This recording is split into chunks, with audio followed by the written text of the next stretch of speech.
দরিদ্র দেশগুলোতে ৩ প্রাণঘাতী রোগের ওষুধ সরবরাহ বন্ধ করতে যাচ্ছেন মার্কিন প্রেসিডেন্ট ডোনাল্ড ট্রাম্প। এর আওতায় এইচআইভি, যক্ষ্মা ও ম্যালেরিয়ার ওষুধ এবং নবজাতকদের প্রয়োজনীয় চিকিৎসা সামগ্রীর সরবরাহ বন্ধ করা হবে।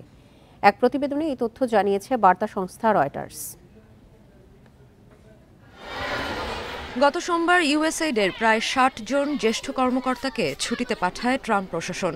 এরপর মঙ্গলবার তাৎক্ষণিকভাবে কাজ বন্ধ করার নির্দেশনা সহ স্মারকলিপি পেতে শুরু করে ইউএসএইডে কাজ করা ঠিকাদার ও অংশীদার প্রতিষ্ঠানগুলো।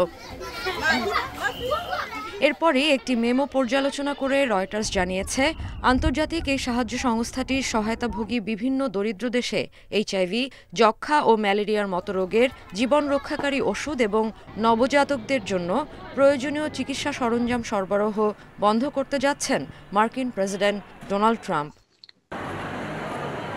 এ ধরনের একটি মেমো মার্কিন পরামর্শক সংস্থা কেমোনিক্সের কাছেও গেছে। সেখানে এই প্রতিষ্ঠানটিকেও এইচআইভি, ম্যালেরিয়া এবং যক্ষ্মার পাশাপাশি গর্ভনিরোধক, প্রসূতি ও শিশু স্বাস্থ্য সরঞ্জাম সরবরাহের কাজ বন্ধের নির্দেশনা আছে বলে জানিয়েছেন ইউএসএইডের এক বর্তমান ও এক সাবেক কর্মকর্তা।